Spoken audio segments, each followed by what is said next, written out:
Hey, what's up guys? And today we're going to be doing something a little different.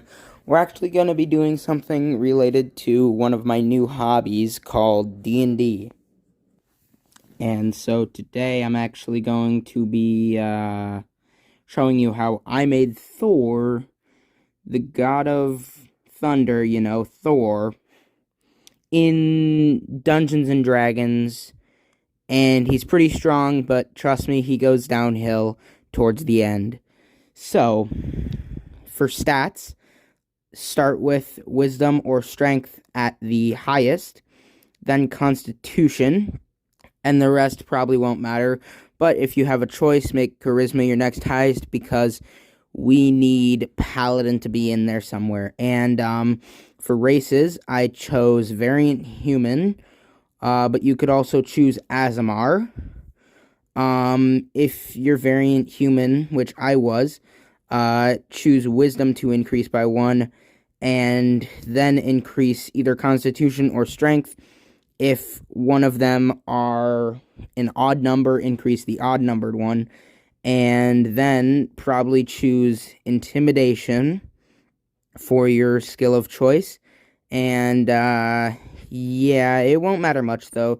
You're mainly a fighting character, and for the feat, you have a lot of options, like Tavern Brawler or Savage Attacker, which are good. Tavern Brawler fits Thor more, but Savage Attacker will just help him in the later runs, but you could also do Resilient, Mobile, Tough, Durable, and more. Like, just pick one that you think would be good. And don't choose one that increases intelligence because that is just stupid.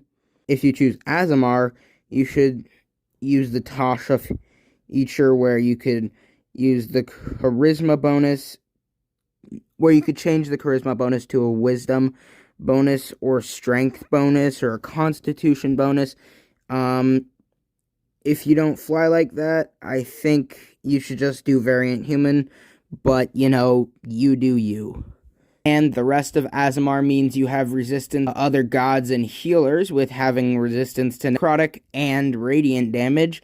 And all subraces have good score increases for Thor, but I'll do Scourge because I go by the roll of the dice, and my Thor can throw up light for 10 feet.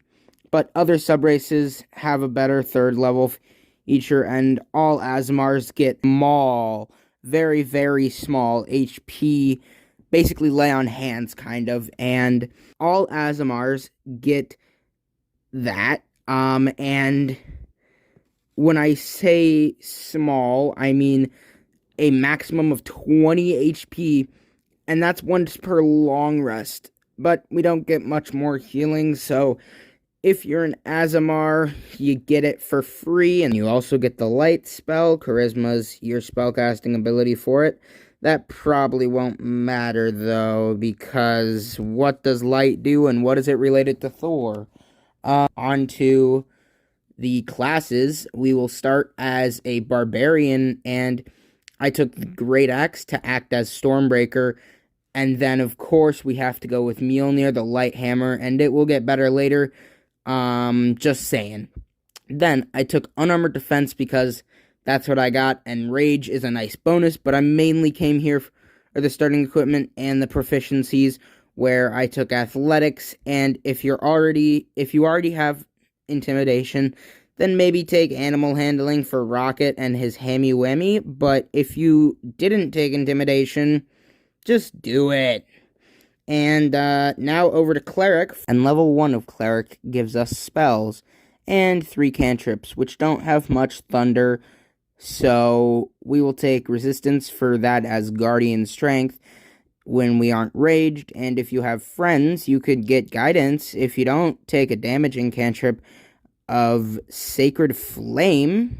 I really like Sacred Flame, but there's also Toll the Dead, which does necrotic damage, or Word of Radiance, which is basically Sacred Flame, but a little worse, in my opinion. And to finish it off, we'll take Thaumaturgy, because it's good. Then you get an amount of spells equal to your Wisdom modifier, plus your Cleric level, so let's say we have let's say 4 spells, and you only get first level spells for this, and so we'll take Cure Wounds if you're weak, or Healing Word if you actually have friends. Doubt it though, because D&D is fun, and people think it's a nerds game. It's not though, so your friends probably left you, but at least you're having fun. Okay, back to the build. Then Guiding Bolt if you want range, or Inflict Wounds for up close and personal battles. But I feel like Guiding Bolt is more of Thor, but Inflict Wounds is still pretty good.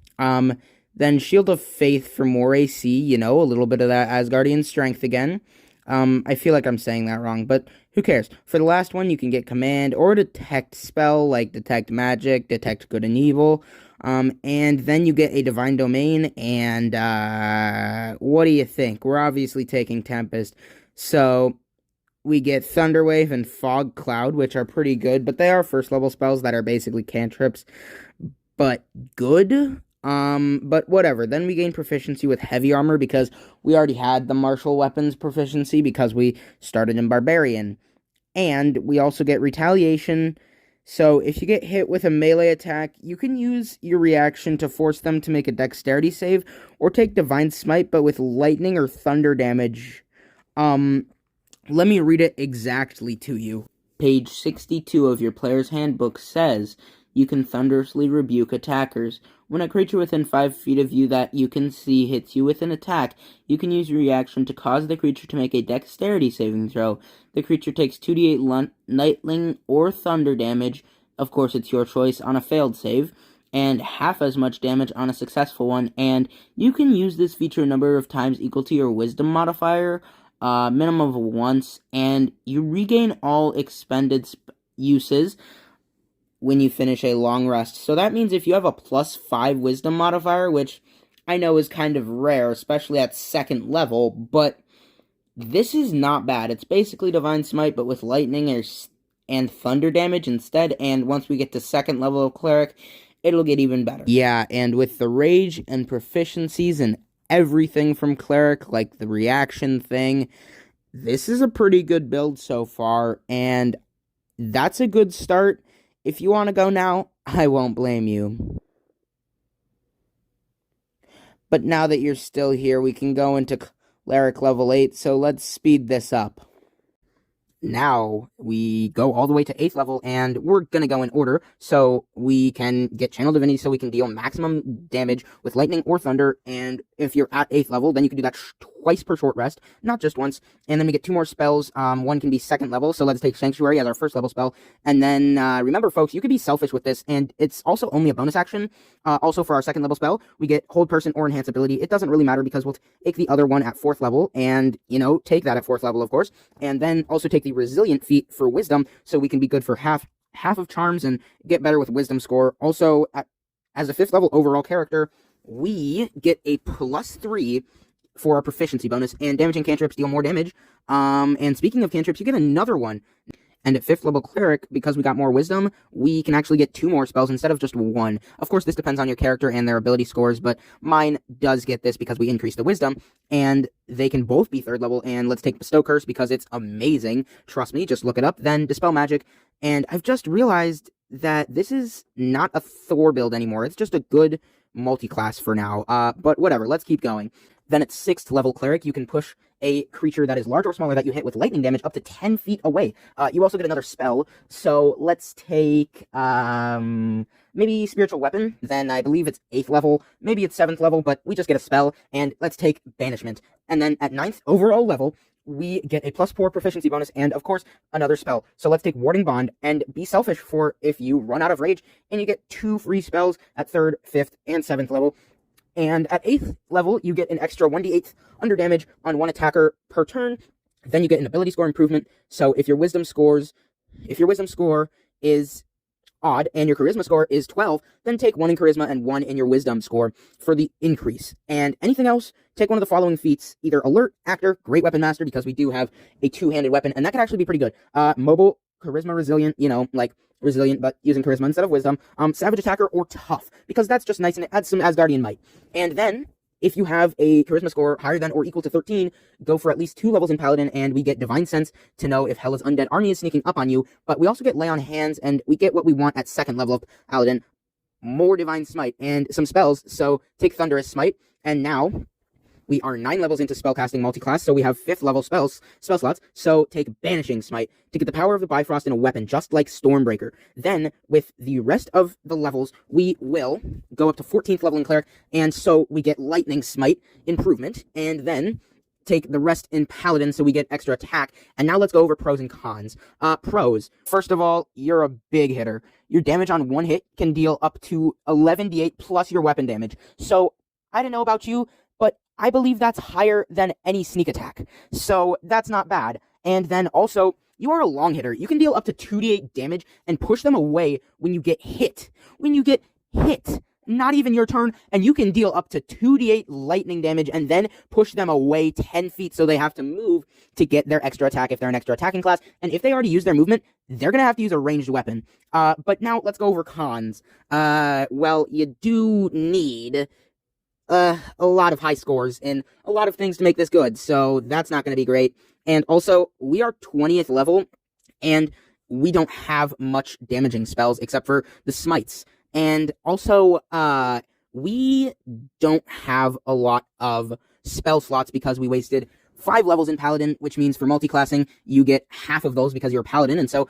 we're 14 levels into Cleric, then we get 14 spellcasting levels from that for multiclassing, and then if we're 5 levels into Paladin, we get 2 levels, only 2 levels of spellcasting for those 5 levels, and so our full score as a spellcaster for multiclassing consideration would be 16, and if we would have simply taken 1 less level in Paladin and taken 1 more in Cleric, then we would have gotten 17, and then we would have gotten some new spells. I believe that's 8th level spells, and those can be pretty good.